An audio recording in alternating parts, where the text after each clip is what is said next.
Hello बच्चों, कैसे हैं आप। आशा करती हूँ आप घर में होंगे और अपने स्वास्थ्य का पूरी तरह से ध्यान रखें। बच्चों, घर से बाहर नहीं निकलना, घर में ही रहकर आपने अपनी पढ़ाई करनी। तो मैं आपको हिंदी पाठ जो है 5 मतलब 5वां पाठ सूर्यकांत त्रिपाठी निराला जी द्वारा लिखा हुआ उत्साह पढ़ा रही हूँ। मैंने आपको पिछली वीडियो में इसकी व्याख्या पढ़ाई थी। उसके बाद आपको इस पाठ के 2 प्रश्न भी करवाए।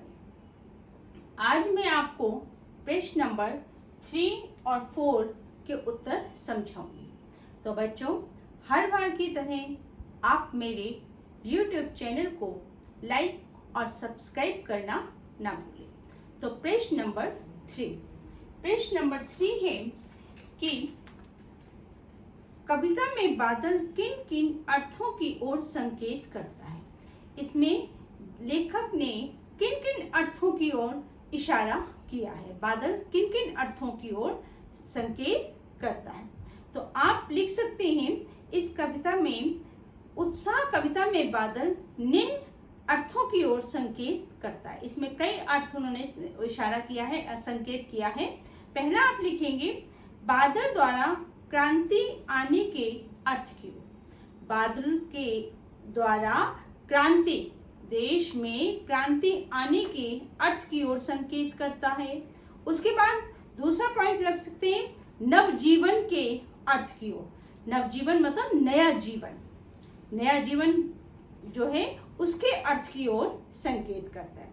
तीसरा है नूतन कविता के अर्थ की ओर। नूतन कविता, नई कविता, तो नूतन कविता के अर्थ की ओर संकेत करता है। तो 3 आप उदाहरण लिख सकते हैं कि उत्साह कविता में बादल निम्न अर्थों की ओर संकेत करता है।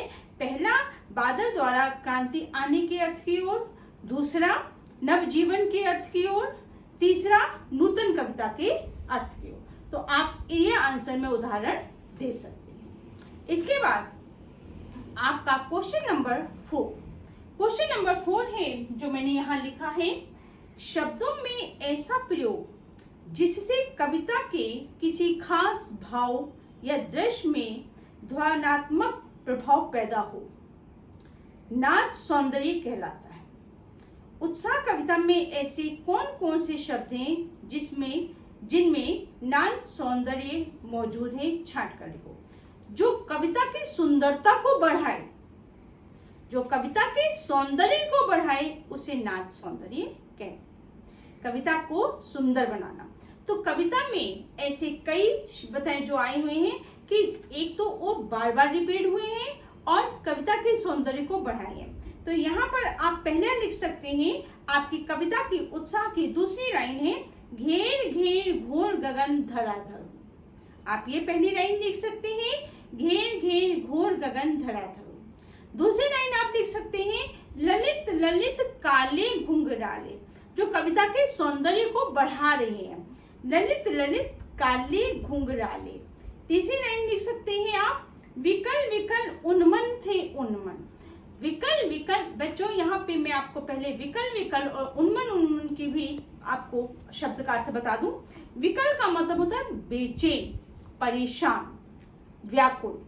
तो विकल विकल उन्मन थे उन्मन का मतलब होता है अनमने। तो यहाँ पर आप तीसरी लाइन में उदाहरण में लिख सकते हैं, विकल विकल उन्मन थे उन्मन। तो आप ये उदाहरण दे सकते हैं प्रश्न नंबर 4 में। तो ये आपके उत्तर हो जाएंगे। अब मैं आपको अगली वीडियो में जो दूसरी निराला जी की कविता है अट नहीं रही, उसकी व्याख्या समझाऊंगी। बच्चों, आशा करती हूँ आपको समझ आ गया होगा। धन्यवाद।